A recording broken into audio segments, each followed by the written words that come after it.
దీనికి ఆన్సర్ చెప్తే హిందువులందరికీ క్షమించండి అని నేను మళ్ళీ మీ దగ్గర ఇంటర్వ్యూలో నేను చెప్తాను. కృష్ణుడు అనే వ్యక్తిని అర్జునుడు ప్రశ్నలు వేశాడా లేదా? అర్జునుడు ఏమన్నా మనబోటు వాడే కదా, మామూలు వాడే కదా. కృష్ణుడు అంతటి వ్యక్తిని అర్జునుడు ప్రశ్న వేసినప్పుడు మనం ఎవరినైనా ప్రశ్న చచ్చిపోయినప్పుడు ఎందుకండి భగవద్గీత?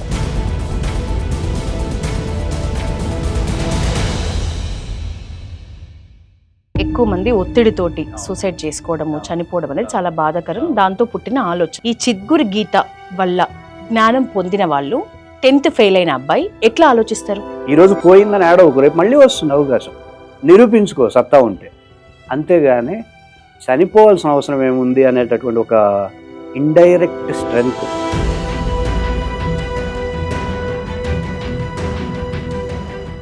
భగవద్గీత హీలింగ్ పేరిట మీరు చేస్తున్న పని ఎట్లా సులువు అవుతుంది పిల్లలకి? తత్ర శ్రీహి విజయ భూతి ధ్రువ నీతిర్మతిర్మమ. ఎక్కడైతే నా భగవద్గీత ఉంటుందో అక్కడ వాడికి హెల్త్ ఉంటుంది, సక్సెస్ ఉంటుంది, ఐశ్వర్యం ఉంటుంది, నిశ్చయమైనటువంటి జ్ఞానం అక్కడ ఉంటుంది అని దాని పర్పస్.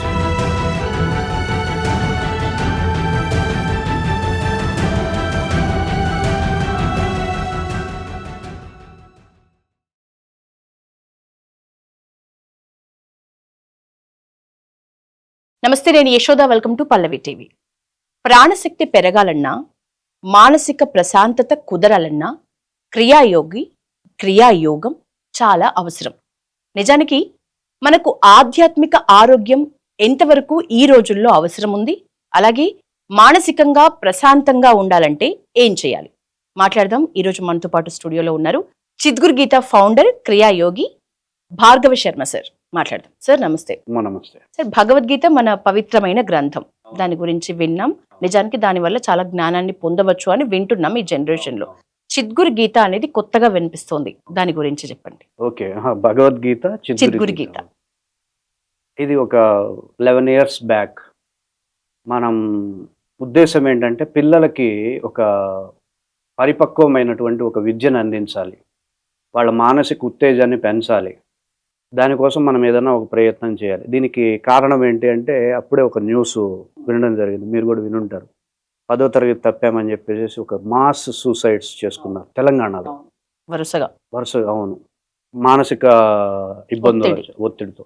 అది బాగా కలిసివేసి ఏదోటి మనం చేయాలి. ఒక సొసైటీలో మనం ఉన్నాం. నేను ఒక యోగా ట్రైనర్ అన్నప్పుడు యోగా క్లాసులు కండక్ట్ చేస్తూ, ఆ మెడిటేషన్ క్లాసులు కండక్ట్ చేస్తూ ఉన్న సమయంలో ఇది జరిగింది. మనం ఇంకా యోగా క్లాసులు కాదు, మనం ఏదో చేయాలి సమాజానికి అనే ఉద్దేశంతో పిల్లల కోసం ఈ భగవద్గీతని తేలికగా వాళ్ళకు అందించాలి అనే ఉద్దేశంతో ఆలోచిస్తూ, మరి ఒక సంస్థ, ఒక వ్యవస్థని మనం స్టార్ట్ చేయాలన్నప్పుడు ఒక పేరు కావాలి. సో ఆలోచిస్తున్నప్పుడు మనకి చిత్ అనే పదం ఒకటి ఉంది. చిత్ అనే పదం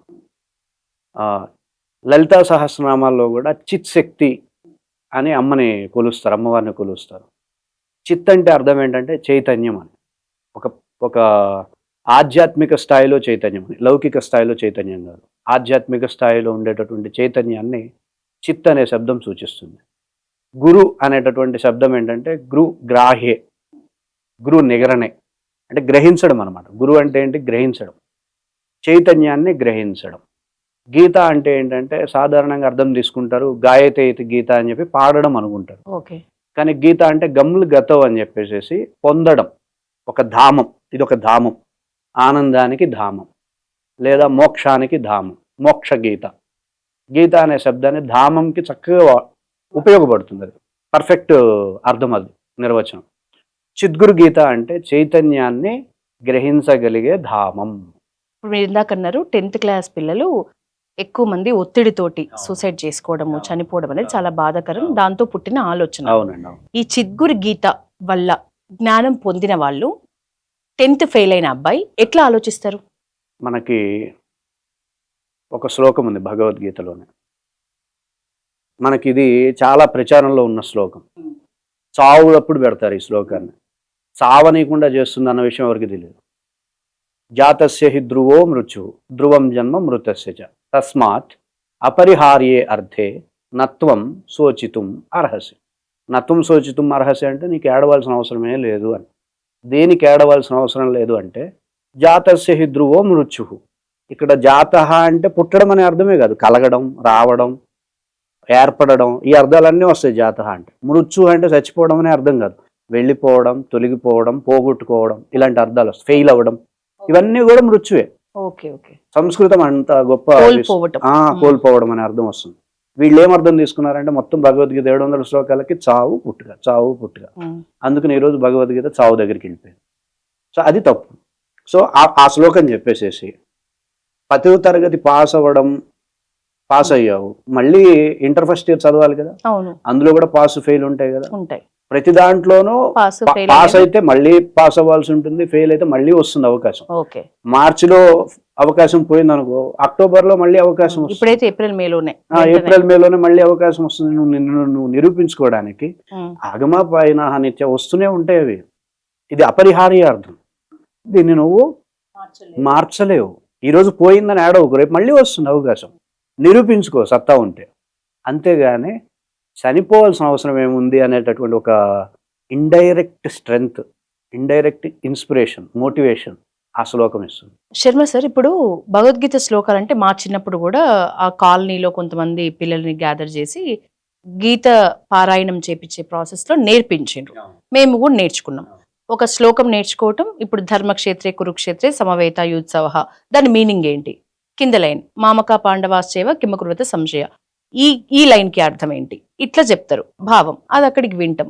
నిజానికి నిత్య జీవితంలో దాన్ని అంతే సులువుగా ఇప్పుడున్న ఈ జనరేషన్ లో అయితే మా అప్పటిలాగా కూడా ఒక శ్లోకం మంచిగా కంఠస్థ నేర్చుకుని దాని భావం ఏంటో తెలుసుకొని నడుచుకోవటం అనేది బిగ్గెస్ట్ టాస్క్.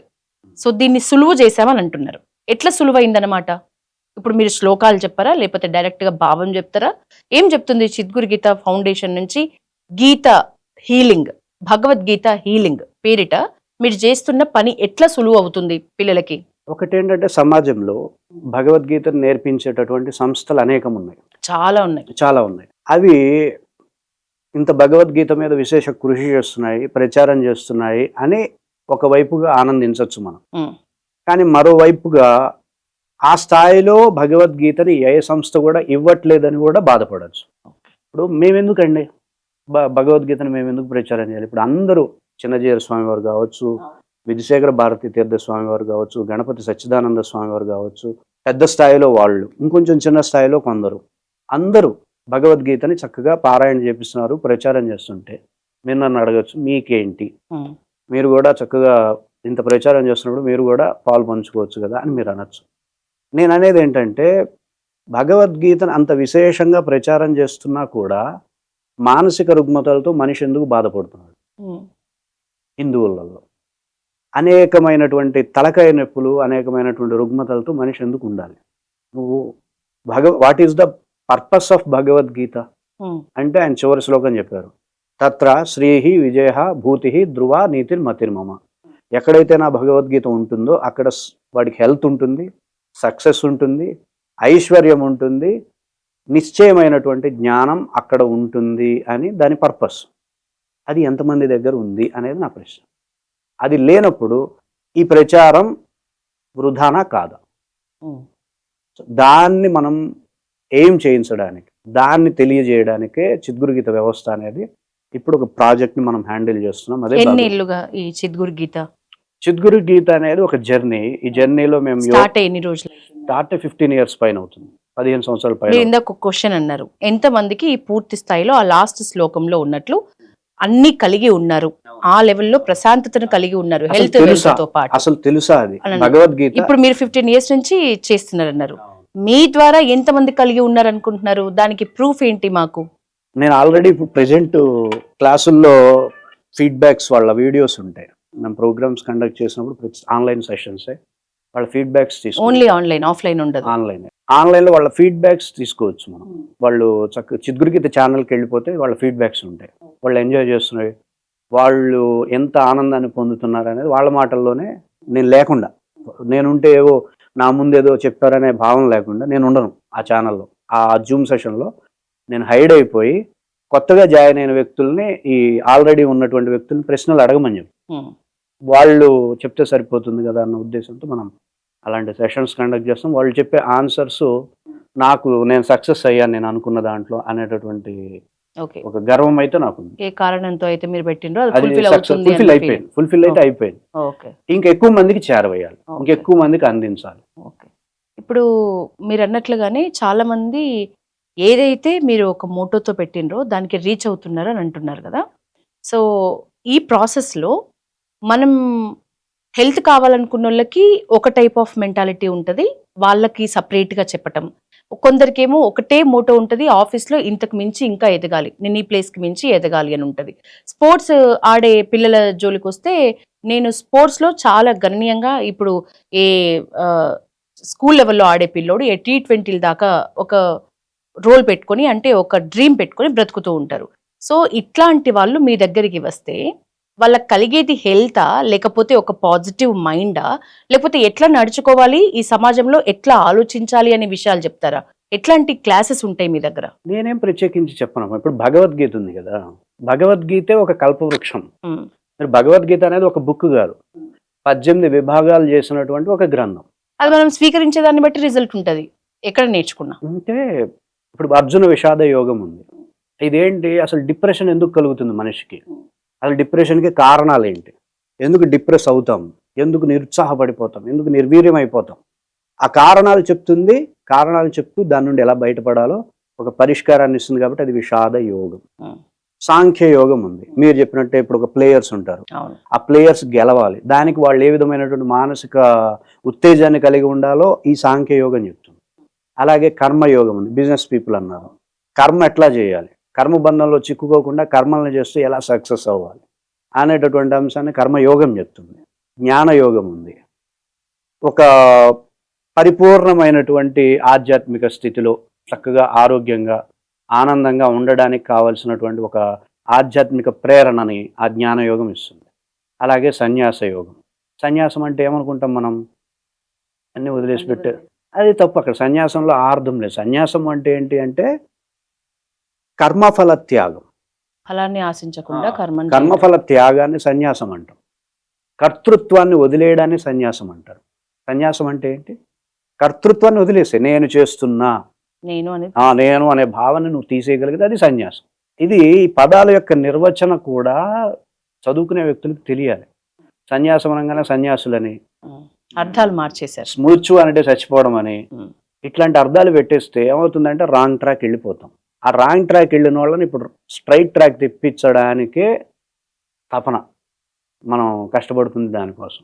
భగవద్గీతతో ఇప్పుడు మీ ఫౌండేషన్ నుంచి కూడా హెల్త్ హీలింగ్ అనేది జరుగుతుందా, అది సాధ్యమవుతుందా, సాధ్యమవుతే ఎట్లా? 100%. ఎందుకంటే మనకి ఫీడ్బ్యాక్స్ ఉన్నాయి. క్యాన్సర్ 3rd స్టేజ్ వాళ్ళు, 4th స్టేజ్ వాళ్ళు జాయిన్ అయ్యి అది ఉంటాయి కదా, కీమోథెరపీస్ ఉంటాయి కదా, వాటి వల్ల చాలా ఇంపాక్ట్ ఉంటుంది. నిద్రపోతూ ఉంటారు, ఎక్కువ మత్తు ఉంటుంది. కానీ మన హీలింగ్లో జాయిన్ అయిన వాళ్ళు యాక్టివ్గా ఉండడం, పిల్లల్ని బాగా చూసుకోవడం, ఒక ఆరోగ్యవంతమైనటువంటి వ్యవస్థతో అంత జరిగినా సరే వాళ్ళు చాలా యాక్టివ్గా ఉన్నట్టుగా వాళ్ళ దగ్గర నుండి మనకు ఫీడ్బ్యాక్స్ వచ్చాయి. సో ఇక్కడ మేము ఏం చేసాము అంటే శ్లోకాలు చదివించడమా లేక శ్లోకాల అర్థాలు కాదు. నేను బేసిక్గా క్రియాయోగ, నా సబ్జెక్ట్ భగవద్గీత కాదు. ఓకే, క్రియాయోగం. యోగా నాది మొట్టమొదట నా జర్నీ స్టార్ట్ అయింది యోగా క్లాసులు చెప్తూ. తర్వాత ఒక గురువు గారి దగ్గరికి వెళ్ళి క్రియాయోగం నేర్చుకున్నాం. తర్వాత ధ్యానం మీద 16 రకాల ధ్యాన ప్రక్రియలు మనం ప్రచారం చేసాం. అంటే ఒకే రకమైనటువంటి మనస్తత్వం అందరికి ఉండదు. రకరకాల మనస్తత్వం ఉండే వాళ్ళకి రకరకాలైనటువంటి ధ్యాన సాధనలు అవసరం. శ్వాస మీద ధ్యాస బిజినెస్ పీపుల్కి వర్కౌట్ అవుతుంది, గృహిణులకు వర్కౌట్ అవుతుంది. ఎందుకు, వాళ్ళకి ఐడియాలు రావాలి, వెంటనే ఐడియాస్ రావాలి బిజినెస్ చేసే వాళ్ళకి. ఇవన్నీ మేము గమనించి ధ్యానంలో అప్పుడు మెడిటేషన్ ఒక ప్రాజెక్ట్గా తీసుకొని కొంతవరకు మేము సక్సెస్ అయ్యాం. ఇప్పుడు మేము తీసుకుంటున్న ప్రాజెక్ట్ ఏంటంటే భగవద్గీత. ఎందుకంటే భగవద్గీతని పూర్తి స్థాయిలో సొసైటీకి మనం ఇవ్వగలిగితే అంతకు మించినటువంటి ఆస్తి, అంతకు మించిన ఐశ్వర్యం, అంతకు మించినటువంటి మంచి పని కూడా ఇంకేం ఉండదు. కాకపోతే రాంగ్ ట్రాక్లో వెళ్తుందనడానికి నేను కొన్ని ప్రశ్నలు వేస్తే దానికి సమాధానం చెప్పండి సార్. ఇప్పుడు మేమందరం భగవద్గీత నేర్చుకుంటున్నాం. ఇప్పుడు భార్గవ శర్మ అనే వ్యక్తి కొత్తగా ఒకడు వచ్చి మీకు ఎవరికి భగవద్గీత రాదంటున్నా నేను అంటున్నా. ఎవరికి రాదంటే మా బోటి వాళ్ళకి రాదేమో. మీ బోటి వాళ్ళకే కాదు, స్వామీజీలకు కూడా రావు, పండితులు అని చెప్పుకునే వాళ్ళకి రాదు. ఇప్పుడు భగవద్గీత మేము ప్రచారం చేస్తున్నాం అండి, వాళ్ళకి కూడా రాదు. మీకు వచ్చా? నాకు వచ్చు కాబట్టి నేను ఒక ప్రశ్న వేస్తే సమాధానం చెప్పండి. ఇప్పుడు ఒక శ్లోకం ఉంది కదా, మొదటి శ్లోకమే ధర్మక్షేత్రే ధృతరాష్ట్ర ఉవాచ. ధర్మక్షేత్రే కురుక్షేత్రే సమవేత యుయుత్సవ మామకా పాండవాశ్చైవ కిం అకుర్వత సంజయ. ఇది భగవద్గీతలోని మొట్టమొదటి శ్లోకం. నేను చెప్తున్నటువంటి స్టేట్మెంట్ తప్పైతే మీరు దీనికి నేను అడిగే ప్రశ్నలు రెండింటికి సమాధానం చెప్తారు. ఒకవేళ చెప్పలేకపోతే నేను చెప్పిన స్టేట్మెంట్ కరెక్ట్. కామెంటే కాబట్టి ఎవరైనా సరే పెట్టొచ్చు. ఈ ప్రశ్నలకి సమాధానం రాయొచ్చు. మొదటి ప్రశ్న, ఆ శ్లోకంలో మొదటి పాదంలో ధర్మక్షేత్రే కురుక్షేత్రే అని 2 సార్లు 2 పేర్లతో ఎందుకు ఒకే క్షేత్రాన్ని పిలిచారు? ఉన్నది ఒకటే క్షేత్రం, 2 క్షేత్రాల్లో యుద్ధం చేయలేదు వాళ్ళు. ఇక్కడ లైవ్ ఒకటే ప్లేస్లో జరుగుతుంది, 2 ప్లేసుల్లో జరగట్లేదు. అలాగే యుద్ధం కూడా ఒకే ప్లేస్లో జరగాలి, అంతే కదా. 2 సార్లు ఎందుకు అన్నాడు? ధర్మక్షేత్రే కురుక్షేత్రే అని 2 పేర్లతో ఎందుకు పిలిచాడు? కురుక్షేత్రానికే ఇంకొక పేరు ధర్మక్షేత్రము, అదొక పర్యాయ పదము, లేకపోతే పర్యాయ పదం అని అనుకోవచ్చు. 2 క్షేత్రాలు అని అర్థం కాకపోవచ్చు. ఒకటే క్షేత్రానికి ధర్మక్షేత్రం అని కురుక్షేత్రం అని కూడా పేరు ఉండొచ్చు. ఇప్పుడు ధర్మం వేరమ్మా. ధర్మం అనేటటువంటి ఒక వ్యవస్థ. ధర్మం అనేది అది పేరు కాదు, అది ఒక లక్షణాన్ని చెప్పేది. అవును, దాని యొక్క ధర్మం వేడిలో కరిగిపోతుంది, అది ధర్మం. దానికి వేరైనటువంటి లక్షణాన్ని పేరుగా చెప్పరు కదా. కురు అంటే ఏంటి? ధర్మానికి పూర్తిగా వ్యతిరేకమైంది. మీరు సంస్కృతంలో ధర్మం వేరు, కురు వేరు, కర్మ వేరు, ధర్మం వేరు. ధర్మానికి పూర్తిగా వేరైనది కర్మ సిద్ధాంతం. ఒకే దానికి 2 వేరైనటువంటి పేర్లు ఎందుకు పెట్టారు? ఇప్పుడు పెట్టిన వాళ్ళని తప్పు పడుతున్నారా మీరు? నేను పెట్టిన వాళ్ళని తప్పు పట్టట్లేదు. దానికి నాకు సమన్వయం చేసి చెప్పండి. మీకు వచ్చు అంటున్నారు కదా భగవద్గీత. మాకు వచ్చు, మాకు భగవద్గీత మేము నేర్చుకున్నాం, మేము సంస్కృత విద్వాంసులం, మేము పండితులం, మేము స్వామీజీలం, మేము ఇంత గొప్ప స్థాయిలో భగవద్గీత ప్రచారం చేస్తున్నాం అని అంటున్నారు. కాబట్టి నేను అడుగుతున్నా స్ట్రైట్ క్వశ్చన్. ధర్మక్షేత్రే కురుక్షేత్ర అని 2 సార్లు అక్కడ ఎందుకు ప్రయోగించాడు ఒకటే క్షేత్రాన్ని? నేను వ్యాసుల వారిని తప్పు పట్టట్లేదు. వ్యాసుల వారే మిమ్మల్ని అడుగుతున్నాడు ఈ క్వశ్చన్ అనుకోండి. వ్యాసుల వారే వచ్చి మిమ్మల్ని ఈ క్వశ్చన్ అడుగుతున్నాడు. నా భగవద్గీత చదువుతున్నారు కదా, మీరు ఏమాత్రం అర్థం చేసుకున్నారు? ధర్మక్షేత్ర కురుక్షేత్రాన్ని 2 సార్లు ఒక టెక్నిక్ లాగా నేను ప్రయోగించా, ఆ టెక్నిక్ నీకు తెలిసిందా లేదా అని అడుగుతున్నాడు వ్యాసులే. ఆ టెక్నిక్ తెలియకుండానే అందరూ ఉపదేశాలు ఇచ్చేస్తున్నారు, భగవద్గీత నేర్పించేస్తున్నారు అనేది మీ పాయింట్, అంతేనా? అంతే. ఇంకో ప్రశ్న కూడా అడుగుతా. కిమకుర్వత సంజయ, 4వ పదం కిమకుర్వత సంజయ. యుద్ధక్షేత్రంలో ఏం చేస్తారు? సాధారణంగా యుద్ధం చేస్తారు, వంటలు చేయరు, పిచ్చాపాటి మాట్లాడుకోరు, కాలక్షేపం చేయరు, యుద్ధమే చేస్తారు. యుద్ధమే చేస్తున్నప్పుడు ప్రత్యేకించి కిమకుర్వత సంజయ అని ఎందుకు అడిగాడు? These 2 questions. దీనికి ఆన్సర్ చెప్తే హిందువులందరికీ భగవద్గీత వచ్చు, నాదే తప్పు, క్షమించండి అని నేను మళ్ళీ మీ దగ్గర ఇంటర్వ్యూలో నేను చెప్తా. ఎవరు చెప్పకపోతే మన తప్పు మనం తెలుసుకొని, ఇక్కడ ఎవరు వ్యవస్థ కాదు, ఇది మనది. హిందూ మతం అనేది మన కుటుంబం. ఇక్కడ కృష్ణుడు చాలా గొప్ప వ్యక్తి. కృష్ణుడు అనే వ్యక్తిని అర్జునుడు ప్రశ్నలు వేశాడా లేదా? అర్జునుడు ఏమన్నా మనబోటు వాడే కదా, మామూలు వాడే కదా. కృష్ణుడు అంతటి వ్యక్తిని అర్జునుడు ప్రశ్న వేసినప్పుడు మనం ఎవరినైనా ప్రశ్న వేయచ్చు. హిందూ సంస్కృతి మొత్తం ప్రశ్న మీదే ఆధారపడింది. ఏ ఉపనిషత్తు తీసుకున్నా పలానా ఋషి పలానా మునులు ప్రశ్నలు వేస్తుంటే చెప్పాడని ఉంటుంది, కానీ 1 వే వ్యవస్థ ఉండదు హిందూ మతంలో. ఏ గ్రంథమైనా తీసుకోండి. సనకాది మునులు సూతుడు ఇట్లని, సుఖముహాముని ఇట్లా చెప్పాను అనేవే కదా ఉపనిషత్తులు, ఇవన్నీ కూడా. సో ప్రశ్న అనే దానికి ఎందుకు భయపడతారు మీరు? ఎవరినైనా ప్రశ్నించవచ్చు. అర్జునుడు కృష్ణుని ప్రశ్నించినప్పుడు నేను ఎవరినైనా ప్రశ్నిస్తాను, నాకు ఆ హక్కు ఉంది, హిందూ మతం నాకు ఇచ్చింది. సో ప్రశ్న వేయడం తప్పు కాదు. ప్రశ్న వేస్తే తప్పుగా భావిస్తే అది మీ తప్పు. నేను స్ట్రైట్గా ప్రశ్న వేశాను. దానికి మీకు తెలుసు అనుకుంటే, భగవద్గీత నాకు వచ్చు అండి, మేము హిందూ మతం కట్టర్ హిందువులు అంటున్నారు కదా, మాట్లాడితే క్రైస్తవుల మీద పడిపోతూ ఉంటారు కదా, క్రైస్తవులకు బైబుల్ రాదా అంటారు. మనతో పోల్చుకుంటే వాళ్ళకే కొంచెం వచ్చు, మనతో పోల్చుకుంటే మహమ్మదీయ సోదరులకే కొంత అవగాహన ఉంది వాళ్ళ గ్రంథం మీద, మనకి 0 అని నేను ఆ 0లో కూడా మీరు నేర్చుకునే పద్ధతిలో నేర్చుకోవట్లేదు అనేది మీ కామెంట్. నేర్చుకునే పద్ధతిలో కాదు, దాన్ని అర్థం చేసుకోవాల్సిన తీరులో అర్థం చేసుకో. భగవద్గీతకి అవమానం చేస్తున్నాం మనం. నేర్చుకోకపోతే తలకాయ నొప్పి లేదు, దాని మర్యాద దానికి ఉంటుంది. మనం శవాల దగ్గర పెట్టడం ఏంటి? భగవంతుడిని శవాల దగ్గర పెట్టడం ఏంటి? ఏడుపుల దగ్గర పెట్టడం ఏంటి భగవద్గీతను? చనిపోయినప్పుడు సూట్ అయ్యే విధంగా అమృత గానంతో ఘంటసాల పాడినందుకు ఆ మహానుభావుడి ఆ టోన్ తోటి ఎవరైతే చనిపోతారో వాళ్ళకి రిలేటెడ్గా ఉన్న కొన్ని శ్లోకాలని పాడితే, ఆ కొన్ని శ్లోకాలని చనిపోయిన వాళ్ళ దగ్గర రెగ్యులర్గా ప్లే చేసినంత మాత్రాన దీన్ని అవమానమనో లేకపోతే శివం దగ్గర ప్లే చేసే ఒక గీతగానో మనం చెప్పుకోవటం ఎంతవరకు కరెక్ట్? మీలాంటి వాళ్ళు కూడా పుట్టినరోజు ఎవరైనా భగవద్గీత పెడుతున్నారండి? పెళ్లి రోజు పెడుతున్నారా భగవద్గీత? ఊహిస్తారా మీరు? ఊహించగలరా? పసిపిల్లలు 1వ తరగతి 2వ తరగతి 5వ తరగతి చదువుకున్న పిల్లలు భగవద్గీత ఈరోజు చదువుకుంటున్నారా? అలాంటి వ్యవస్థ లేదు అంటే కారణం ఏంటి చెప్పండి మరి? ఇప్పుడు భగవద్గీతను గౌరవిస్తున్నాం అన్నప్పుడు చదువుకునే పిల్లల దగ్గర భగవద్గీత ఎందుకు లేదు? పెళ్లిళ్లలోనూ పుట్టినరోజులప్పుడు శుభకార్యాలప్పుడు ఎందుకు భగవద్గీత చెప్పట్లేదు? పెట్టాల్సింది ఎవరు? ఆ మార్పు తెయ్యాలి కదా. ఎవరికి వాళ్ళు మాకెందుకులే అనుకుంటే ఇంక ఇట్లానే వెళ్తుంది సమాజం. రేపొద్దున భగవద్గీత ఉంటుంది, మనమందరం చనిపోతాం. నెక్స్ట్ జనరేషన్స్కి ఏం చెప్తాం మనం? నెక్స్ట్ జనరేషన్స్కి భగవద్గీతని ఎవరు ఇస్తారు? శవాల దగ్గర పెట్టుకోమనే కదా మనం ఇచ్చేది. వాళ్ళు చచ్చిపోయినప్పుడు ఎందుకండి భగవద్గీత? బతుకున్నప్పుడు చదివి బాగుపడడానికి కదా భగవద్గీత ఉంది. సో ఇది ఉన్నటువంటి కాన్సెప్ట్. మనందరికీ నేను మాట్లాడేటప్పుడు కోపం రావచ్చు, కానీ మనలో ఒక తప్పు ఉంది అన్నప్పుడు మనలో మనమే చర్చించుకొని దాన్ని ఓవర్కమ్ చేసుకుంటే బాగుంటుంది. ఎవరికి వాళ్ళు సైలెంట్ అయిపోయి ఎందుకులే మనకెందుకులే అనుకుంటే పనికి మాలిన విషయాల మీద ఎంత ట్రెండింగ్ చేస్తున్నారండి. ఆయన ఎవరో గరికపాటి గారు గుడ్ అన్నారని, ఆయన ఎవరో చిన్నజీర స్వామి వారు శంకరాచార్య, అవన్నీ పనికి మాలిన విషయాలు. పనికొచ్చే విషయమే కాదు. భగవద్గీత మీద చర్చ చేయండి, భగవద్గీత గురించి మాట్లాడండి. పుణ్యం, మోక్షం, లౌకికమైనటువంటి ఆనందం, ఐశ్వర్యం అన్నీ కలిగేటటువంటి ఒక గొప్ప గ్రంథం భూమి మీద ఈ రోజుకి మన దగ్గర ఉంది అంటే అది మన అదృష్టం కదా. దాని గురించి చర్చలు చేయరు, దాని గురించి మాట్లాడరు, దాని గురించి ఎవరు ప్రయత్నం చేయరు. చేస్తున్నారు ఎలా? వాళ్ళ సొంత డబ్బాలు కొట్టుకోవడానికి, వాళ్ళు పెంచుకోవడానికి. అట్లా కాదు. నువ్వు సమాజానికి భగవద్గీతను ఎలా ఇస్తున్నావు? నెక్స్ట్ జనరేషన్స్ చదువుకుంటూ నేను పిల్లలకి నేర్పిస్తున్నాను. నేను పిల్లలు చాలా ఇంట్రెస్ట్గా నా వీడియోలు చూడొచ్చు. పిల్లలు డిబేట్లు చేసుకుంటారు. ఒకళ్ళకి సన్యాసమ గొప్పదా, ఒకళ్ళకి కర్మ గొప్పదా, కర్మ గొప్పదా, సన్యాసం గొప్పదా. ఒకళ్ళు సన్యాసం గురించి గట్టిగా మాట్లాడతారు.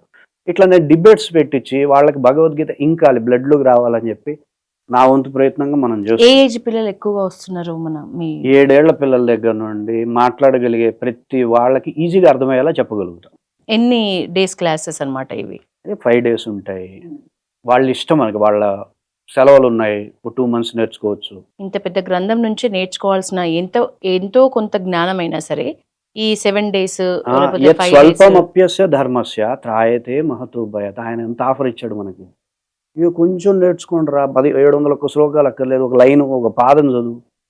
గతాసు నగతాసు నానుశోచంతి పండితా. గతం గురించి కానీ భవిష్యత్తు గురించి కానీ ఏమాత్రం ఆలోచించకుండా ప్రస్తుతం మీద దృష్టి పెట్టి పనిచేసేవాడే పండితుడు. అది ఎంత మోటివేషన్ ఇస్తుంది మనకి. ఏ ఏజ్ వాళ్ళకైనా, ఎంత వాళ్ళకైనా సరే ముందు మన దృక్పథం మారి తీసుకుందాం ఎంతో కొంత భగవద్గీతలో అనుకుంటే నా బోటి వాళ్ళు 100 మంది ఉంటారు, నేర్పించే వాళ్ళు చాలా మంది ఉన్నారు. మన దృక్పథం మారట్లా. మన దృక్పథం ఎలా ఉంది అంటే అదేదో మాకొచ్చు. ఫస్ట్ మనందరికీ వచ్చే బాధ ఏంటంటే మాకన్నీ వచ్చు అనుకునేవాడికి ఏది రాదు. తెలుసుకోవాలి, నేర్చుకోవాలి, ఇంకా ఏదో ఉంటుంది దాని వెనక అని అనుకునేవాడు పూర్తిగా నేర్చుకుంటాడు ఎప్పుడోకప్పుడు. మాకు అన్నీ వచ్చు అనుకుని గేట్లు మూసేసేవాడికి ఏ శంకరాచార్యుడు వచ్చినా అవ్వదు, శంకరుడే వచ్చినా అవ్వదు.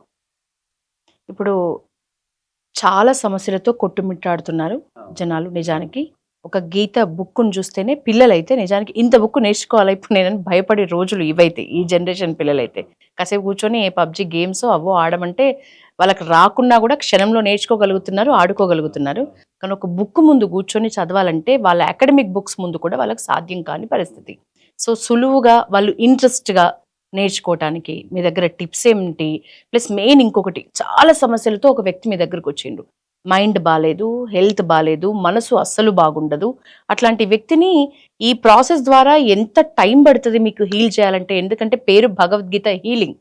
సో ఆ హీల్ పూర్తిగా అతను మళ్ళీ నార్మల్ అవ్వడానికి, మళ్ళీ కొత్త ఉత్సాహంతో బతకడానికి. నేను రియల్ ఇన్సిడెంట్ చెప్తా. రియల్ ఇన్సిడెంట్ ఇది. 10 years బ్యాక్ అప్పుడే స్టార్ట్ చేసాం భగవద్గీత. ఒక వ్యక్తి పేరు చెప్పను, ఒక వ్యక్తి వచ్చారు. ఆయన ఇంజనీర్. ఆయన గతంలో అడవుల్లోకి వెళ్ళి ఒంటరిగా వెళ్ళి బిల్డింగ్లు కడుతూ అక్కడే బండల మీద పడుకొని ఆయన చెప్పినవి. తర్వాత నిద్రలేచి చూస్తే బండ కింద అన్ని తేళ్లు ఉంటాయి. అంత స్థాయిలో ప్రమాదకరమైనటువంటి అంశాల్లో డీల్ చేసే ఎక్స్పీరియన్స్ పొందినటువంటి వ్యక్తి నా దగ్గరికి ఎలా వచ్చాడంటే గుండు భయపడుతూ చెమట ఇట్లా భయపడుతూ బెరుకుగా రీసెంట్గా మా ఫాదర్ చనిపోయాడు గురూజీ, చాలా డిప్రెషన్లో ఉన్నాను. నేను కారు తీసుకుని రోడ్డు మధ్యలోకి వెళ్ళాను అంటే హాస్పిటల్ చూసుకోవాలి, ఎక్కడ హాస్పిటల్ ఉందా, అంత భయం వేస్తూ ఉంటుంది. హార్ట్ బీట్ డబ్బడబడ కొట్టుకుంటూ ఉంటుంది, చచ్చిపోతానేమన్నా భయం వేస్తుంటుంది. నేను నలుగురిలోకి వెళ్ళలేకపోతున్నాను, ఇట్లా ఉంది నా పరిస్థితి. చాలామంది డాక్టర్ల దగ్గరికి వెళ్ళాను గురూజీ, ఎవరు అంత బాగానే ఉంది అంత బాగానే ఉంది అంటున్నారు. నా పరిస్థితి ఏంటో నాకు అర్థం కావట్లేదని నాకు ఆయన పూర్తి కేస్ స్టడీ మాకు ఇచ్చారు. దాని మీద కొన్ని క్వశ్చన్లు అడుగుతాం, వాళ్ళు సమాధానం చెప్తారు. దాన్ని బట్టి ఒక ఎనర్జీని అనాలిసిస్ చేసుకుంటాం. దాని ప్రకారం ఒక ప్రోగ్రామ్ని మనం షెడ్యూల్ చేసుకుంటాం. నేనేం చేశానంటే కొత్తగా ఉండాలి, ఈరోజు మనం భగవద్గీత స్టార్ట్ చేస్తున్నాం కాబట్టి ఈయనే మొదటి వ్యక్తి అనుకొని వ్యాఖ్య అని చెప్పి భగవద్గీత యొక్క 700 శ్లోకాలని ఒక వాక్యం లాగా అఫర్మేషన్స్ లాగా మేము డెవలప్ చేసి ఆయనకి నేనే ఆడియోలో చక్కగా మాట్లాడి అది రికార్డ్ చేసి ఇచ్చాం. 1 వీక్ తర్వాత నా ముందు వివేకానందుడు వచ్చినట్టుగా వచ్చాడు, ఇట్లా చేతులు కట్టు ధైర్యంగా కారులో. అది చాలు కదండి మనకి. అంత ఈజీగా మార్చగలిగే గ్రంథం భగవద్గీత. అది నాకు ప్రేరణ అన్నమాట. భగవద్గీతలో ఎంత ఉందా, భగవద్గీతను సరిగ్గా వాడితే ఇలా ఉంటుందా, సరిగ్గా అందిస్తే ఈ స్థాయిలో మనుషులు మారుతారా? ఇన్నాళ్ళు ఏం చేశారు ఈ పండితులు, ఏం చేశారు ఈ పండితులు, ఇవి భగవద్గీత ప్రచారం చేస్తున్నామన్న వాళ్ళు ఏం చేశారు, ఏం నిద్రపోతున్నారా అనేటటువంటి ఒక బాధ. పండితులు ఏం చేశారు అని అంటున్నారు శర్మజీ. మీరు ఇప్పుడు పండితులకు అతీతంగా చేసింది ఏంటి? ఇప్పుడు అవే శ్లోకాలు మీరు చూస్తున్నది కూడా, అదే బుక్ మీరు చూస్తున్నది కూడా. సో వాళ్ళు చెయ్యిందేంటి, మీరు చేసిందేంటి? భార్గవ శర్మ అనే వ్యక్తి కాస్త సంస్కృత పరిజ్ఞానం ఉంది. భార్గవ శర్మ అనేటటువంటి నాకు ఒక యోగాకి సంబంధించినటువంటి అంశాలలో అనుభవం ఉంది. మెడిటేషన్ క్లాసులు మేము కండక్ట్ చేసాం. సో వీటి బ్యాక్గ్రౌండ్ ఏంటంటే భార్గవ శర్మ అనేటటువంటి ఈ వ్యక్తికి సమాజానికి ఏదో ఒకటి ఇవ్వాలి, కొత్తగా ఇవ్వాలి. వాళ్ళకి అసలైనటువంటి విద్యలను అందించి వాళ్ళని కష్టాలు లేకుండా, కన్నీళ్లు లేకుండా జీవితాన్ని ఎలా జీవించాలో నేర్పించాలనేటటువంటి ఒక తపన ఉంది. నా జర్నీ నేను గమనించుకున్నట్టయితే ఫస్ట్ యోగా క్లాసులు స్టార్ట్ చేసాం. బ్రీత్ని బేస్ చేసుకొని బ్రీత్ ప్యాటర్న్స్ని డెవలప్ చేసి వాటితో ఎలా రుగ్మతలు తగ్గించుకోవచ్చు అనేటటువంటి కాన్సెప్ట్ మీద అనేక వందల మందికి యోగా క్లాసులు కండక్ట్ చేసి వాళ్ళల్లో మంచి మార్పు తెచ్చాం. ధ్యాన శిక్షణలు కండక్ట్ చేసాం. 16 రకాల మూర్తి ధ్యానం అని, సహజ ధ్యానం అని, ట్రాన్స్జెండెంటల్ మెడిటేషన్ అని, ప్రతి ఎవరికి ఏ ధ్యానం సాధన బాగుంటే ఆ ధ్యాన సాధన చేయాలని చెప్పి అసలు మెడిటేషన్ యొక్క కోర్ సిస్టమ్ని మేము పరిచయం చేసాం. ఆఫ్లైన్ సెషన్స్ కండక్ట్ చేసి హాల్స్ తీసుకొని ఎవరికి కూడా ధ్యానం కళ్ళు మూసుకున్న తర్వాత ఏం చేస్తారో తెలియదు, అన్నీ ఆలోచిస్తారు. ధ్యానం చేయాలి అంటారు, ధ్యానం ఎలా చేయాలి ఎవరు చెప్తారు? చదువుకోవాలి అని పిల్లలకి చెప్తారు, ఎలా చదువుకోవాలని చెప్పరు. ధ్యానం చేసేటప్పుడు కళ్ళు మూసుకున్నాక ఇప్పుడు విపరీతంగా ఆలోచనలు వస్తాయి, పాస్ట్ మెమరీస్ వస్తాయి, ఎలా వాటిని ఓవర్కమ్ చేయాలి అది చెప్పాలి కదా. ఆ సైన్స్ నువ్వు చెప్పకుండా గంటలు ధ్యానం చేస్తే అవుతుంది, మెంటల్ హాస్పిటల్కి వెళ్తాం. ఇది నేను 10 సంవత్సరాల క్రితం పోరు పెట్టి చెప్పా. ఈరోజు డాక్టర్స్ అది చెప్తున్నారు. మెడిటేషన్ వల్ల బీపీ రేజ్ అవ్వడం, మెడిటేషన్ వల్ల ఉన్మాదం పెరగడం, ఇవన్నీ జరుగుతున్నాయి. ఇవన్నీ కప్పిపుచ్చుకొని ధ్యానం మంచిది అంటే ఎంత తప్పది? నేను అనేది అది. ఒక విద్యని నువ్వు ప్రాపర్గా ఇచ్చినప్పుడు దానివల్ల ఎంత మంచి రిజల్ట్స్ ఉంటాయో, నువ్వు ప్రాపర్గా ఇవ్వకపోతే అంతే ప్రమాదకరమైన రిజల్ట్స్ ఉంటాయి. ఇవన్నీ కూడా సాధనలు. ఏదో మంచి అన్నారు కదా, ఎవడు పడితే వాడు ఏది పడితే అది చేసే వ్యవస్థ కాదు. దాని గురించి స్పష్టంగా నువ్వు తెలుసుకోవాలి. శాస్త్ర విధానోక్తం జ్ఞాత్వా శాస్త్ర విధానోక్తం. పూర్తిగా నువ్వు తెలుసుకొని కర్మకర్తుమి అర్హసి. ఏదైనా పని చేయాలంటే ఆ శాస్త్ర విధానాన్ని పూర్తిగా తెలుసుకొని నువ్వు చేయి. అది లేదు ట్రెండింగ్ చేయడం, విపరీతంగా జనాలను ఆకర్షించడం, అది వాళ్ళ మీద తోసేయడం, తర్వాత ఇబ్బంది పడితే వాళ్ళు చూసుకుంటారు. అలాంటి వ్యవస్థ ఉంది. అలాంటి వ్యవస్థలో నేను ఒక్కొక్క దాని మీద ఎక్స్పర్ట్ అయ్యి దాని మీద రీసెర్చ్ చేస్తూ, సబ్జెక్ట్ మీద రీసెర్చ్ చేస్తూ, మెడిటేషన్ తర్వాత మెడిటేషన్ కాదు ఇంకా ఏదో ఇద్దామని చెప్పి మేనిఫెస్టేషన్ మీద ప్రయోగాలు చేసాం, రీసెర్చ్ చేసాం. అఫర్మేషన్స్ ప్యాటర్న్స్ తీసుకొచ్చాం. మనకి అఫర్మేషన్స్ అనగానే పాశ్చాత్యుల దగ్గరికి వెళ్ళక్కర్లా. శంకరాచార్యులు వారి అఫర్మేషన్స్ కావా? అహం బ్రహ్మాస్మి, అయమాత్మ బ్రహ్మ, ప్రజ్ఞానం బ్రహ్మ, సత్యం జ్ఞానం అనంతం బ్రహ్మ, సర్వం కలివిదం బ్రహ్మ, తత్వమసి, ఏకమేవ ద్వితీయం బ్రహ్మ, ఇవన్నీ అఫర్మేషన్స్ కావా? మనకే ఉన్నాయి కదా చాలా. వాటిని బేస్ చేసుకుంటూ కొన్ని వేల ప్యాటర్న్స్ అఫర్మేషన్స్ తీసుకొని అవి మా సీనియర్స్కి, స్టూడెంట్స్కి, కొత్తగా జాయిన్ అయ్యే స్టూడెంట్స్ వాళ్ళకి అఫర్మేషన్స్ ఇచ్చి వాళ్ళల్లో ఆ పాజిటివిటీ, వాళ్ళు సక్సెస్ అవుతున్నది, వాళ్ళు అట్రాక్షన్ చేస్తున్నది, ఇవన్నీ చూసి ఓకే ఇంకా ఏదోటి ఇద్దాం అనుకొని ఇప్పుడు భగవద్గీత మీదకి వచ్చి ఈ భగవద్గీతని క్రియాయోగంతో రెండింటిని మెర్జ్ చేసి ఒక్కొక్క శ్లోకాన్ని ఒక్కొక్క ఎనర్జీ సెంటర్ని ఎనర్గైజ్ చేసే విధంగా, అన్బ్లాక్ చేసే విధంగా, ఆ ఎనర్జీ సెంటర్తో వాళ్ళు హీల్ అయ్యే విధంగా మేము ఒక గొప్ప వ్యవస్థని మేము డెవలప్ చేస్తాం. మీ మాటల్లోనే విన్నట్టున్నాయి. ఎనర్జీ సెంటర్స్ అంటే ఒక 6 అని చెప్పినట్లున్నారు. 7 ఆ 7 ఎనర్జీ సెంటర్స్ ని ఇప్పుడు ఈ ఉరుకుల పరుగుల జీవితంలో నిజంగా ఈ త్రూ కొంత హెల్త్ కానీ మానసికంగా చాలా పీస్ గా ఉండాలి అని అనుకునే వాళ్ళకి ఒక రోజులో ఎంత టైం అవసరం? గంట టైం చాలు. గంట టైంలో ఒక శ్లోకం చాలు. 700 శ్లోకాలు అక్కర్లా.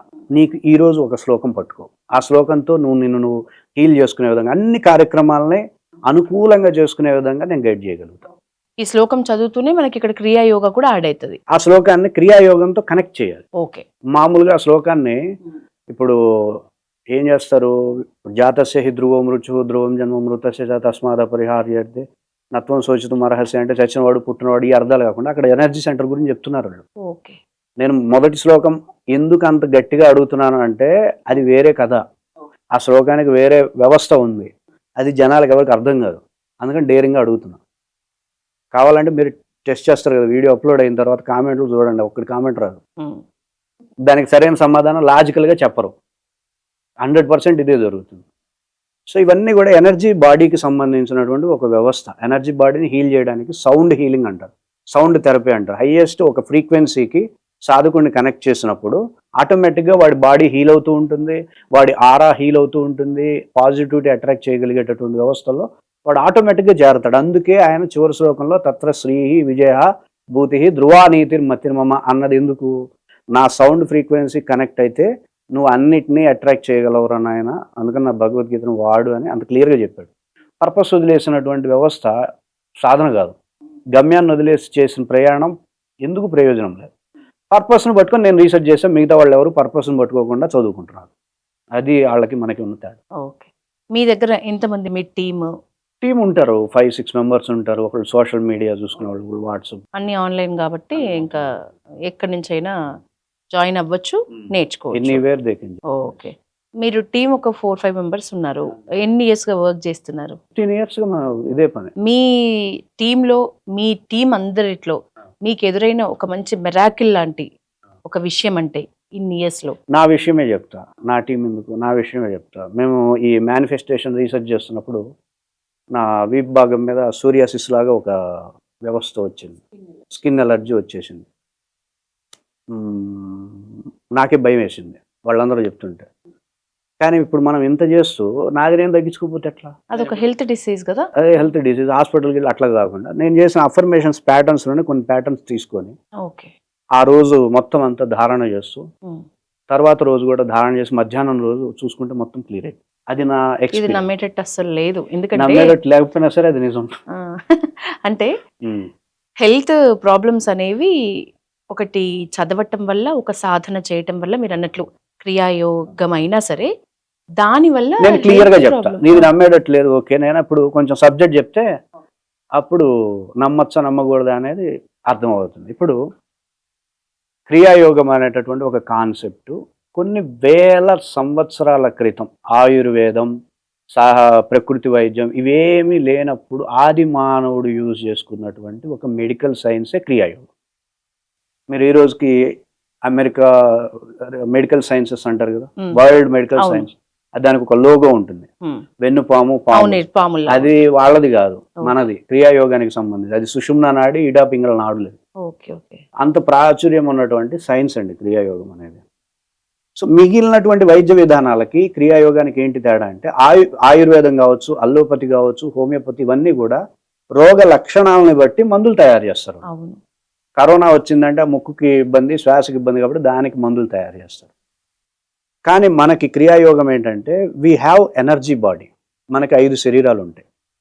Physical body, mind body, memory body, soul body, energy body అని 5 దేహాలు ఉంటాయి. మనం దాన్నే అన్నమయ కోశం, మనోమయ కోశం, ప్రాణమయ కోశం, విజ్ఞానమయ కోశం, ఆనందమయ కోశం అంటున్నాం. ఏదన్నా ఒక ఫిజికల్ బాడీ మీద రుగ్మత రావాలనుకోండి, ఇప్పుడు మనం ఇక్కడ ఉన్నాం అనుకో, మనమే ఎనర్జీ బాడీ అనుకోండి. మనకి అవుటర్ లేయర్గా ఈ రూమ్ ఉంది, ఇంకో అవుటర్ లేయర్గా హాల్ ఉంది, ఇంకో అవుటర్ లేయర్గా గ్రౌండ్ ఉంది. ఇక్కడ దీని మీద ఇంపాక్ట్ కలగాలంటే ముందు దేనికి తగలాలి? అవుటర్ లేయర్కి తగలాలి. ఆ అవుటర్ లేయర్ ఎనర్జీ బాడీ, ఇది ఫిజికల్ బాడీ. సో మనకి ఏదైనా సమస్య రావాలంటే ముందు ఎనర్జీ బాడీ బలహీనం అవ్వాలి. ఆ ఎనర్జీ బాడీ బలహీనమైనప్పుడు దాని యొక్క ఆ లో ఎనర్జీస్ సోల్ బాడీ మీద, మెమరీ బాడీ మీద, మైండ్ బాడీ మీద ఇంపాక్ట్ కలిగించి ఆ తర్వాత ఫిజికల్ బాడీ మీదకి రుగ్మత రూపంలో, రోగం రూపంలో తయారవుతుంది. సో మీరు అంటే ఇక్కడ రోగం రావడానికి ఎక్స్టర్నల్ రీజన్స్ చాలా తక్కువ, ఇంటర్నల్ రీజన్సే ఎక్కువ ఉంటాయి రుగ్మత రావడానికి. మనిషి యొక్క బలం, మనిషి యొక్క యాటిట్యూడు, మనిషి యొక్క ఆలోచన విధానం, సమస్యను స్వీకరించేటటువంటి నైజం, వీటి మీద ఆధారపడే రుగ్మతలు ఉంటాయి అని క్రియాయోగం చెప్తుంది. వేరే ఏ ఆరోగ్య శాస్త్రం చెప్పదు. వాళ్ళకి రోగం వచ్చిందంటే ఎక్స్టర్నల్ రీజన్స్ వల్లే అనారోగ్యం వస్తుందని వాళ్ళ నమ్మకం. లేదండి ఇంటర్నల్ వల్లే రోగాలు వస్తాయనేది క్రియాయోగం. ఇప్పుడు ఉదాహరణకి కరోనా అనేది ఎక్స్టర్నల్ కారణం. కరోనా అందరికీ వచ్చింది కదా, కానీ కొంతమంది సేఫ్గా ఉన్నారు, కొంతమందికి వచ్చిందో లేదో కూడా తెలియదు. ఓ 10 సార్లు వచ్చిపోయిన వాళ్ళు కూడా ఉన్నారు, కొంతమంది ఆ శబ్దం నుంచి చచ్చిపోయిన వాళ్ళు ఉన్నారు. అంటే ఇక్కడ ఎక్స్టర్నల్ రీజన్, ఇంటర్నలా? ఎక్స్టర్నల్ కాదు, ఇంటర్నలే. అది క్రియాయోగం చెప్తుంది. సో ఇక్కడ మెయిన్ మనం చేసేది ఏంటంటే ఎనర్జీ బాడీని ఎనర్గైజ్ చేసుకుందాం. ఫస్ట్ ఎనర్జీ బాడీ దగ్గరికి వెళ్ళి దాన్ని అప్రమత్తం చేసేస్తే, దాన్ని ఎనర్గైజ్ చేసుకునేటువంటి సాధన చేసినప్పుడు దాని రిఫ్లెక్షనే కదా ఫిజికల్ బాడీ, ఆటోమేటిక్గా హీల్ అవుతుంది. ఈ కాన్సెప్ట్ మీద మేము హీలింగ్ ప్రాసెస్ అనేది జరుగుతుంది. ఎగ్జాక్ట్లీ. అంటే క్రియాయోగం ఏం నేర్పుతుంది అనేది, క్రియాయోగం ఎనర్జీ బాడీ మీద ఏం చేస్తుంది. ఓకే. ఎనర్జీ బాడీ యొక్క పిల్లే ఫిజికల్ బాడీ. నువ్వు ఫిజికల్ బాడీని మందులు వేస్తావు, మళ్ళీ రోగం వస్తుంది, మళ్ళీ మందు వేస్తావు, మళ్ళీ రోగం వస్తుంది. ఇది పునరపి జననం పునరపి మరణం లాగా ఉంటుంది. మళ్ళీ మందులు, మళ్ళీ ఇది మందుల ప్యాకెట్లు దగ్గర పెట్టుకోవాలి. అదే నువ్వు ఒకేసారి ఎనర్జీ బాడీని హీల్ చేసుకున్న సమస్య ఉండదు కదా. యోగులు, మునులు, ఋషులు వాళ్ళందరూ ఇదే విధమైనటువంటి ప్రాసెస్ని చేసుకుని ఆరోగ్యంగా ఉన్నారు. సహజ సిద్ధమైనటువంటి మన వ్యవస్థ. దీనికంటే పవర్ఫుల్ హీలింగ్ అయితే నాకు తెలిసి ఎక్కడ ప్రపంచంలోనే ఉండదు. ఓకే. నిజానికి మీరు చెప్తున్నట్లు కూడా చాలా ప్రాచీనమైంది. ఆయుర్వేదంకి, ప్రకృతి వైద్యంకి కూడా ముందున్నది అని అంటే ఖచ్చితంగా అతి ప్రాచీనం. దీని మీద ఇదేదో మళ్ళీ మీరు ఒకటి అనుకుంటారు, ఈ వైద్య శాస్త్రం సర్టిఫైడ్ కాదు. పతంజలి మహాముని ప్రమోట్ చేశాడు దీన్ని. యోగాని ఈరోజు మనం అనుకుంటున్నాం కదా, యోగా కంటే ముందు క్రియాయోగాన్ని ప్రమోట్ చేశాడు ఆయన. క్రియాయోగంలో ఒక చాప్టర్ అండి, అష్టాంగ యోగం అనేది ఒక చాప్టర్. దానికి మనం ఇంత వాల్యూ ఇస్తున్నాం. మొత్తం బుక్ అంతా క్రియాయోగ గురించి ఉంటుంది. క్రియాయోగ గురించి ఎవరికి తెలియదు. నిజానికి శర్మజీ, ఇప్పుడు కొంతమందికి టైం ఉన్నదాన్ని బట్టి రోజు ఒక 10 సెట్లు సూర్య నమస్కారాలు చేసుకుంటారు వరుసగా. అది నేను ఈ రోజుకి సంబంధించి, నా హెల్త్కి సంబంధించి నేను ఒక పని చేసేసుకున్నా అనే ఫీలింగ్లో ఉంటారు. కొంతమంది అది కుదరదు, వాళ్ళ కూర్చున్న చోటే ధ్యానము, మీరు అన్నట్లు ప్రాణాయామము చేసుకుంటారు. దానివల్ల కొంతమంది ఏకంగా లేదు నేను వర్కౌట్ చేయాలి అని జిమ్లోకి వెళ్తూ ఉంటారు. సో వీటన్నింటికంటే ఇది ఎందుకు గొప్పది అనేది మీరు చెప్పినారు. కానీ మీ దగ్గరకు వస్తున్న వాళ్ళు ఎట్లాంటి ప్రాబ్లమ్స్తో వస్తున్నారు? నిజానికి ఏ ప్రాబ్లమ్స్ లేని వాళ్ళు కూడా జస్ట్ రిలాక్స్ అవ్వడానికి వస్తున్న వాళ్ళు కూడా ఉన్నారా? లేదండి, ప్రాబ్లమ్స్ ఉంటేనే వస్తారు మన దగ్గర. ఎందుకంటే వాళ్ళన్నీ తిరిగి నా దగ్గరకు వస్తారు. నేనేమి బ్రాండెడ్ పర్సన్ కాదు, సెలబ్రిటీ అంతకన్నా కాదు. నాకు చూస్తారు, నా వీడియోలు చూస్తారు. నేను చాలా రియాలిటీకి దగ్గరగా చెప్తున్నాడు, మాట్లాడుతున్నాడు, 15 yearsగా ఉంటున్నాడు. ఆ వీడియోలు చూస్తే తెలిసిపోతుంది కదా, 7 సంవత్సరాలు 8 సంవత్సరాలు వీడియోలు ఉన్నాయి, ఫీడ్బ్యాక్స్ ఉన్నాయి. 2-3 వీడియోస్ చూస్తారు, చాలా న్యాచురల్గా ఉన్నాం. మనమే బిల్డప్లు, జుట్టులు ఇట్లా వివరబూసేసుకుని బాబాలాగా శక్తిపాతం ఇలాంటి బిల్డప్లు ఏమి ఉండవు. న్యాచురల్, సబ్జెక్ట్ ఓరియంటెడ్గా వెళ్తున్నాం. పర్సనల్ బ్రాండింగ్ మీద మనకేం దృష్టి లేదు. ఎవరు ఫోన్ చేసినా మాట్లాడతాను, సమస్య అర్థం చేసుకుంటా, క్లియర్గా వింటా, దాని ప్రకారమే మన క్లాసులు కండక్ట్ చేస్తూ ఉంటాం. ఇది ఎప్పటి నుండి వస్తున్నటువంటి వ్యవస్థ. ఒక ఎగ్జాంపుల్ ఇప్పుడు నేను అడుగుతా, ఏమనుకోకండి. ఇప్పుడు మా ఇంట్లో సిలిండర్ అయిపోయింది. నాకు సిలిండర్ ఈ 2-3 రోజులలో కూడా వచ్చే పరిస్థితి లేదు. నేను సిలిండర్ కోసం భారత్ గ్యాస్కి వెళ్తే తెలిసిన పరిస్థితి. మా కెమెరామెన్కి వాళ్ళ ఇంట్లో ఏదో ప్రాబ్లం ఉంది. ఆయన మైండ్ అది ఆలోచిస్తుంటది, నా మైండ్ సిలిండర్ ఎట్లా అని ఆలోచిస్తుంటది. మా డెస్క్లో ఒక్కొక్కరికి ఒక్కొక్క ప్రాబ్లం ఉంటుంది. అసలు ఈ ప్రాబ్లమేటిక్ మైండ్ తోటి వర్క్ 100% చేయాలంటే నిజానికి కొంత తగ్గుతుంది. ఏమంటారు, ఆ ప్యూర్గా వర్క్ చేయటం, 100% ది బెస్ట్ ఇవ్వడం అనేది తగ్గుతుంది. అట్లా ఉండకుండా నిజానికి అందరం ఒక ఎనర్జీతో ప్లస్ అంతే పాజిటివ్ మైండ్తో మాకు అయినంత వరకు, పాసిబుల్ అయినంత వరకు ది బెస్ట్ ఇవ్వాలంటే ఎట్లుండాలి, మేము ఎట్లుండాలి అంటే ఏం చెప్తారు? దానికి ఒకటే ఒక శ్లోకం, జ్ఞానయోగంలో ఒక శ్లోకం ఉంటుంది. అది ఒక కాన్సెప్ట్. దాన్ని మేము మార్నింగ్ టైం ఎక్స్ప్లెయిన్ చేస్తాం, PowerPoint ప్రజెంటేషన్స్తో ఎక్స్ప్లెయిన్ చేస్తాం. వాళ్ళు అది అర్థం చేసుకొని దాన్ని ఇంప్లిమెంట్ చేసుకుంటారు. సో ఏ పనిలో కూడా 100% ఎలా ఉండొచ్చు అనేది మనకు ఆ కాన్సెప్ట్ చెప్తుంది. దాన్ని మేము ఒక గంట సేపు ఎక్స్ప్లెయిన్ చేస్తాం, రియల్ టైం ఎగ్జాంపుల్స్తో, సో అనుభవంతో కొంత అవి వాటికి ఎక్స్ప్లెయిన్ చేయడం ద్వారా వాళ్ళు అది ఎంజాయ్ చేస్తారు. ఒకటే శ్లోకం, మళ్ళీ 10 శ్లోకాలు తీసుకుని చెప్పం, ఒక శ్లోకం చాలు. 100% చక్కగా ఏ పని చేస్తుంటే ఆ పని మీద పూర్తిగా లగ్నమై చేయగలుగుతారు వాళ్ళు ఆ ఒక్క క్లాస్తో. ఓకే. అలాగే మనీ అట్రాక్షన్ చేయడానికి, అలాగే ఆల్రెడీ అట్రాక్షన్ అయినటువంటి వెల్త్ని కోల్పోకుండా ఉండడానికి, ఇది ఇంపార్టెంట్. మనకి భగవద్గీతలో 2 ఉంటాయి. నేను మొత్తం వరల్డ్ వైడ్గా ఒక 30 మేనిఫెస్టేషన్ మెథడ్స్ పాపులర్ ఉన్నాయి. 369 అని, ఓపోనోపోనో అని, సబ్ కాన్షియస్ మేనిఫెస్టేషన్ అని, రకరకాల నేమ్స్తో వరల్డ్ వైడ్గా చాలా ఉన్నాయి. అవేవి కూడా మనీని అట్రాక్షన్ చేయడానికి ఈ మెథడ్స్ ఉన్నాయి అని చెప్తారు. కానీ భగవద్గీతలో ఒక అధ్యాయం విభూతి యోగం అనేది పూర్తిగా మనీ అట్రాక్షన్ చేయడానికే ఉంది. తర్వాత పక్కన ఉన్న విశ్వరూప దర్శన యోగంలో మనీ అట్రాక్షన్ అయిన తర్వాత పశ్చాశ్చర్య అని భారత అని చెప్తారు. నాకు దగ్గర అన్నీ ఉన్నాయి. అవి కోల్పోకుండా ఎలా చేసుకోవాలి? అట్రాక్ట్ చేయడం ముఖ్యమైన ఎంత ముఖ్యమో అవి పోగొట్టుకోకుండా ఉండటం కూడా అంతే ముఖ్యం. ఆ 2 అట్రాక్షన్ చేసిన దాన్ని ఎట్లా సేవ్ చేసుకోవాలి, ఎలా ఇబ్బంది పడకుండా పోగొట్టుకోకుండా ఉండడం, ఇట్లా చెప్పినటువంటి గ్రంథం కానీ ఇలాంటి చెప్పినటువంటి వ్యవస్థ కానీ భూమి మీదే లేదు. నేను వాటిని రీసెర్చ్ చేసి వాటిని ఎక్స్ప్లోర్ చేసి ఒక ప్రెజెంటేషన్ రూపంలో మార్చుకొని ప్రతి ఒక్కరికి చెప్తున్నాను. ఇది 100% కాదు 1000% వర్కౌట్ అవుతుంది. వర్కౌట్ అయ్యే సబ్జెక్ట్ ఇది. ఒకటి భగవద్గీత నమ్ముతున్నారు కదా, ఒకటి మేము రీసెర్చ్ చేసి చెప్తున్నాం. నాదేం రీసెర్చ్ నిన్న మొన్నది కాదు, 15 సంవత్సరాలు. ఇక్కడ ఇప్పుడు ట్రెండింగ్ అవుతున్నటువంటి స్వామీజీలు బాబాల కంటే నా ఆయుష్ ఎక్కువ.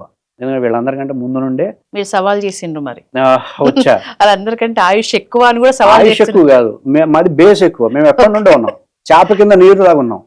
మాకేంటంటే ఎంతసేపు అండి, ఇప్పుడు రేపు నేను శక్తిపాతం చేస్తాను మీ దగ్గర మాట్లాడాను అనుకోండి, రారా అయిపోదా ట్రెండ్ అవదా? ఇప్పుడు ఆయన మీద ఇప్పుడు ఆయన ఇక్కడ పిలిపించేసి ముందే మాట్లాడుకొని కింద పడిపోయా నేను ఇక్కడ చేయబెడతా అంట, కెమెరా ముందు అలా పెడతా, ఆయన కింద పెట్టేటట్టు కొట్టుకుంటాడు. అయిపోయి భార్గవ స్వామి అయిపోయా. నేను ఆశ్రమంలో వచ్చేస్తాను నాకు 2-3 రోజుల్లో. 100 మంది 200 పిచ్చోళ్ళు చాలా మంది ఉన్నారు. హిందువులందరూ అదే. ఎంతమంది రారండి శక్తిపాతం? కష్టపడి బతికి కష్టపడి ఎదిగి నీ కష్టంతో నువ్వు గెలవాలి అనే కోణంలో ఒక్కడు ఆలోచన లేదు. కృష్ణుణ్ణే నువ్వు నా యుద్ధమందు వసింపుమయ్యా, యుద్ధం చేయకు, ఆయుధముంద నాస్యందన మొప్పుగాక రిపు సంతతి తేజము దప్పుగాక, నేనే యుద్ధం చేస్తా, ఆ యుద్ధం ఏదో నేనే చేస్తాను, నువ్వు పక్కన కూర్చో అంతే. గిట్టిపాతాలు నాకు అక్కర్లా, నాకు సామర్థ్యం ఉంది, నేను గెలుస్తా అన్నటువంటి అర్జునుడు పుట్టిన భారతదేశమేనా ఇది? శక్తిపాతాలకు వెళ్తారా వీళ్ళు? వాడెవడు శక్తిపాతం చేయడానికి? ఎందుకని ఉంటారు? ఇప్పుడు యుద్ధం చేసేది నేనే, జస్ట్ పక్కన కూర్చుంటే చాలు అని ఎందుకని అంటారు? యుద్ధం చేసేది అర్జునుడే. ఒక సమర్థుడు అనాల్సిన మాట అది. ఒక సమర్థుడు చావగలిగిన వాడు ఒక పురుషుడు అనాల్సిన మాట అది. ఆడంగులు నపుంసకులు అనరు ఆ మాటలు. శక్తిపాతం ఎవడో చేస్తాడు, ఎవడో గురువు ఉంటాడు, వాడెవడో మాకు ఆశీర్వాదం ఇస్తే మేము బతుకుతాం అనుకునే వాళ్ళందరూ తృతీయ జాతి వ్యక్తులు అనమాట. సమర్థుడైన వాళ్ళు స్త్రీ అయినా సరే పురుషుడైనా సరే నా కష్టం మీద నేను ఎదుగుతా, నా సామర్థ్యంతో ఎదుగుతా, నా టాలెంట్తో వచ్చేది నేను చూసుకుంటా అనేటటువంటి ఆ పౌరుషం ఎక్కడికి పోయింది భారతదేశంలో? ఇప్పుడు నేను ఇక్కడే ఎట్లా ఉంటుంది అంటే మనిషి అవతారం నమ్మేయడమే. కాషాయం వేసేస్తే వాడు పెద్ద గొప్ప, రుద్రాక్షమాలేస్తే వాడు పవర్ఫుల్, మొత్తం విభూతి రాస్తే వాడు ఇంకా అఘోర, వాడు ఇట్టిట్ అనగానే అనేవి. ఇంతమంది ఎన్ని చీటింగ్లు జరగట్లేదా? ఇవన్నీ చూసి విసుగు పుట్టదా అండి? ఒక కోపం రాదా? నెక్స్ట్ ఇప్పుడు నాకే ఇంత కోపం వస్తుంది, నెక్స్ట్ జనరేషన్స్కి అసహ్యం ఏదా? ఇంత చండాలమా మన పూర్వీకులు అని?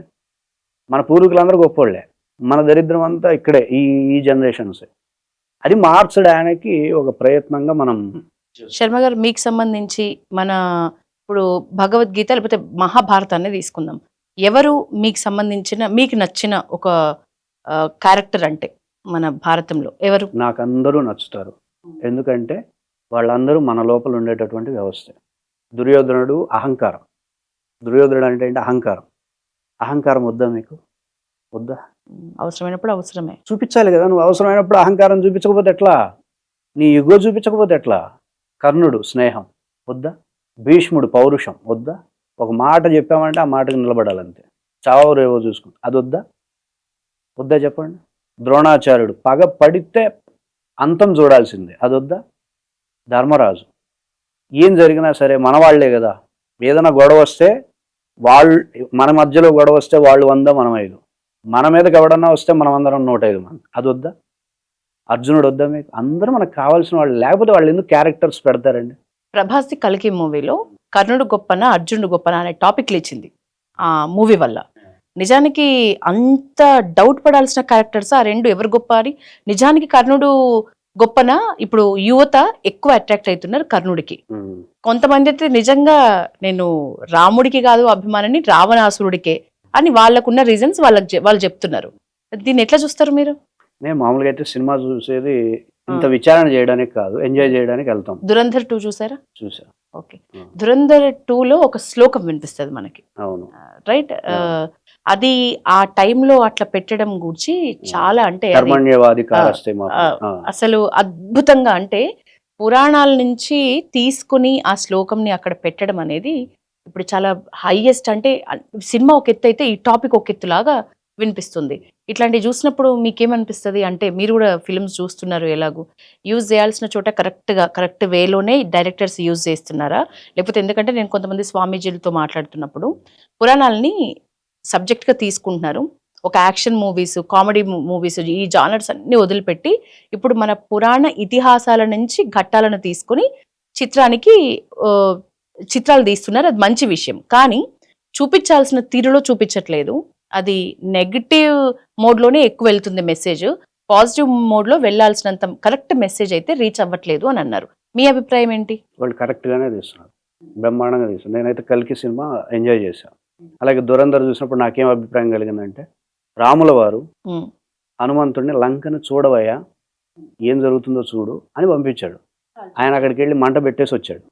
సేమ్ నాకు దురంధర్ సినిమా నాకు అదే గుర్తొచ్చింది. జస్ట్ ఈయన అక్కడికి వెళ్ళి వాళ్ళ యాక్టివిటీస్ తెలుసుకోవడానికి పంపిస్తే అక్కడ ఈయన రాజు అయిపోయి మొత్తాన్ని శ్మశానం చేసి ఫుల్గా టాస్క్ కంప్లీట్ చేసుకొని వస్తాడు చూసారు. అది రామాయణం మనకి ఆ ప్రేరణ కలిగిస్తుంది, ఒక రకమైన ఆనంద ఉద్యోగం కలిగిస్తుంది. వాళ్ళందరూ టాలెంటెడ్ పీపుల్, డైరెక్టర్స్. వాళ్ళు ఏమి రీసెర్చ్ చేయకుండా, వాళ్ళు ఏమి కథ ఇదేమి తెలియకుండా వాళ్ళు ఏమి దిగరు. చాలా రీసెర్చ్ ఉండే టీం ఉంటుంది, ఒక పెద్ద టీం ఉంటుంది. ఇప్పుడు రామాయణం అనేది ఉందండి, వాల్మీకి రామాయణంలో సీతని రావణాసురుడు 10 చేతులతో తీసుకొని వెళ్తాడు. అది సాధారణమైన ప్రజలు చదువుతున్నప్పుడు చదవలేము. అది ఒక సీతని రావణాసురుడు లాంటి వెధవ తీసుకెళ్ళడం ఏంటనే భావం కలుగుతుంది. తర్వాత మొల్ల రామాయణం వచ్చింది. మొల్ల రామాయణంలో ఎలా ఉంటుంది, భూమిని పెకిలించి చక్కగా సీతను టచ్ చేయకుండా తీసుకెళ్ళాడు. ఇది మనకు కొంచెం హ్యాపీ కలిగిస్తుంది. ఇలాంటి మార్పులు ఉంటాయి, ఎప్పుడు నుండి ఉంటాయి. భారతంలో కూడా అనేక విధమైన మార్పులు ఉన్నాయి. ఇప్పుడు సంస్కృత భారతంలో ఈ బకాసురుడిని చంపుతారు కదా, భీముడు బకాసురుడిని చంపడానికి వెళ్తాడు కదా, మొత్తం ఆహార పదార్థాలు. అక్కడ ఈయన వ్యాసుల వారు ఏం ప్రయోగిస్తారు, మటన్ తిన్నాడు, చికెన్ తిన్నాడు, గొడ్డు మాంసం తిన్నాడు, ఆవు మాంసం, రకరకాల మాంసాలన్నీ చెప్పాడు అక్కడ మనకు సంస్కృత భారతంలో. తెలుగు భారతం ఎవరు రాశారు, నన్నయ్య తిక్కనేరన, వీళ్ళెవరు బ్రాహ్మిన్స్. అది చెప్పలేకపోయారు. అది వాళ్ళు మాంసాహారం తిన్నారని చెప్పలేక లడ్లు తిన్నారు, దద్దోజనం తిన్నారు, అప్పడాలు తిన్నారు, సాంబార్ తీసుకుని తిన్నారు. ఎవరికి తగ్గట్టు వాళ్ళు మలుచుకున్నట్టే కదా. ఇప్పుడు మార్చుకోవాలి, ఎందుకంటే ఒక గ్రంథం చదువుతున్నప్పుడు మెయిన్ ఉద్దేశం ఒకటి ఉంటుంది, సందేశం. అది చెడనీయకూడదు.